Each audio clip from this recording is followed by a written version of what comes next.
Okay, good afternoon. We have today with us Nancy Garden, who is going to talk to us about her wonderful theater that she has here in the Napa Valley. Right, St. Helena. St. Helena, and we are going to talk about the history of how she put it together and the kind of plays that she produces here locally and for the Napa Valley.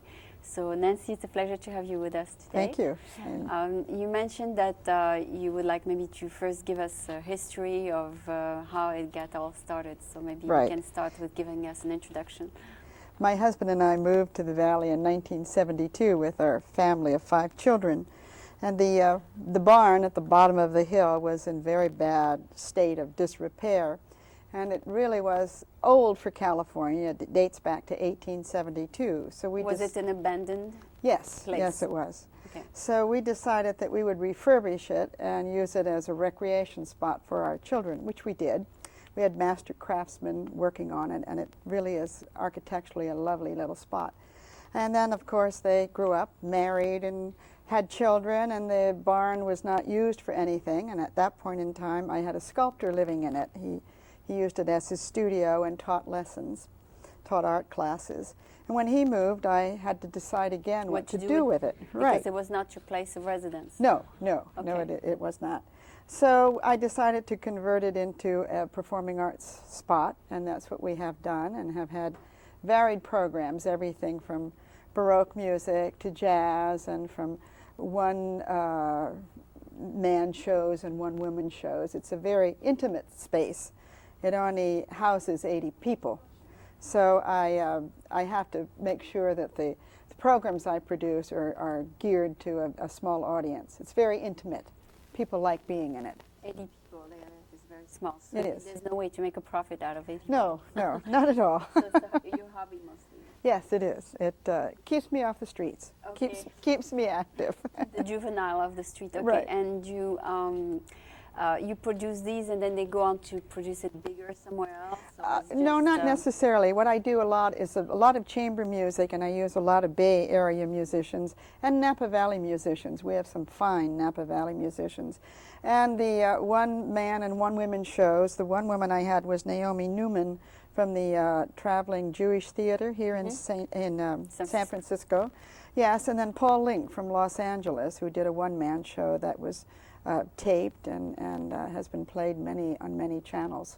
So you mentioned this music, so is it? Yes, I have mostly music because I'm a musician. And also plays? Pardon? Also plays? Yes, but very small plays, not more than 3 people in a play.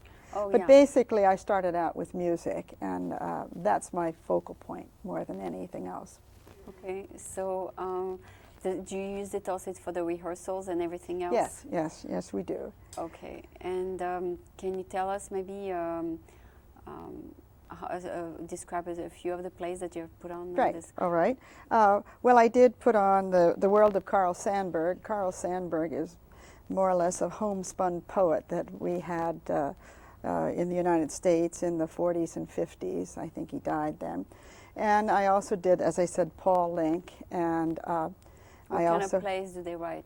Comedies or no, Paul Link's play was actually an epistle to his wife, how he met her and wooed her, and how the babies were born at home, and how she ultimately died of breast cancer. Mm-hmm. So it was a very poignant piece, but he is such a gifted playwright that he knows how to inject humor into a play. I mean, you would be in the pits of despair, and then the next moment you would be laughing. And that's really what life is about. I mean, does he let other people use his script? No, he doesn't. Put them on the no, this is his stage. This is strictly his own. For his own. Yes. And he's a one-man show. Right. And Naomi Newman was excellent. She actually, her talk was called Snake Talk. Urgent Messages from the Mother. Mm-hmm. She's a Jewish woman, and in the Jewish faith, the snake is the sign of wisdom. In Christianity, it's the serpent and the tempter, you know.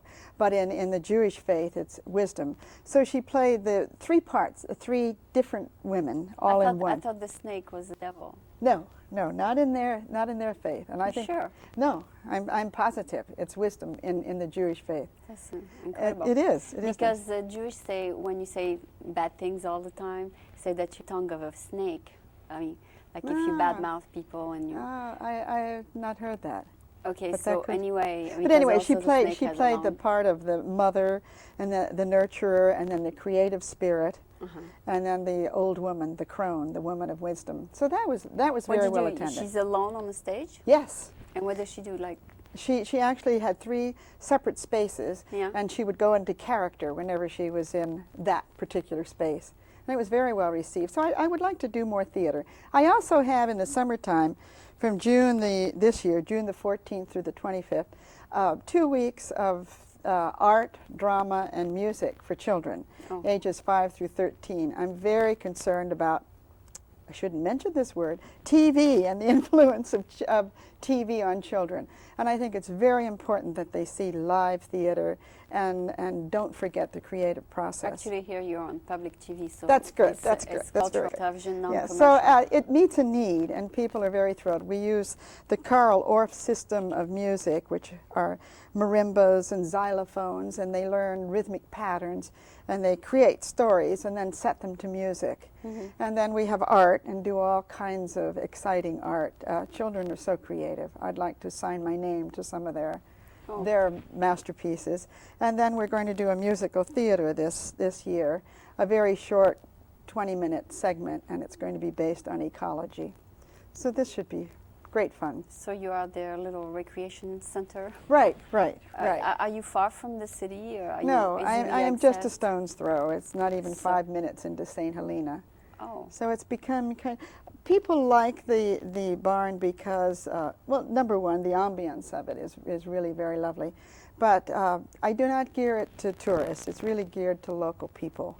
And they come and they seem to enjoy being with one another, and we always have wine and goodies at intermission. So it's kind of a sense of community that I'm building also, I think. Okay, so the children perform, the parents come and watch them? Oh, yes. Mostly. Oh, definitely. Definitely. And you do charge? Yes, I do. Okay. I do charge. But all of the proceeds that I make, and that's pretty hard to make anything these days, but I usually make, $400 or $500 on a performance, and then I give that to a charity. And not to the performer? No, well, I pay the performers first. Oh, okay. And then anything that's left over. And usually I do 2 or 3 concerts for the same organization. I've done concerts for the Red Cross, and hospice is a very dear organization to my heart, so I do a lot for hospice in the St. Helena Public Schools. What's a hospice? Hospice deals with the deaf and dying, and sends out health nurses and respite care for the family. It's very important, and it's a wonderful organization. Okay, well, other than that, I think then you want to announce what's your upcoming play? Well, I actually don't do anything in the summer other than my school. Okay. And come the winter time, we're going to be doing the first weekend in October. I'm going to be producing the Brahms Liebeslieder waltzes with a group of 12 singers. And then we'll also have some singers from the Bay Area performing some lieder that night. And then in November, I'm doing Broadway show tunes again. Everybody and loves you're always behind the scenes, or sometimes? Sometimes on those particular ones I will be. Then the rest of the concerts, usually I have other talents. I just do the scheduling and the PR. Okay, but do you perform on the stage? Yes, yourself? I do. Oh, yes, what do you do? Piano. Oh, the piano. Right. Person. Okay. Yeah. Well, it's very interesting to have you here. Too bad that we can't at least announce something that you're doing. Well, soon, I wish we maybe could. next time. But I wish you continuing creativity so that it will be always full. So thank you for being here today. Thank you so much. You. So this was Nancy Garden, who just gave us an overview of what she does here in St. Helena. Thank you for being with us. Thank you, too.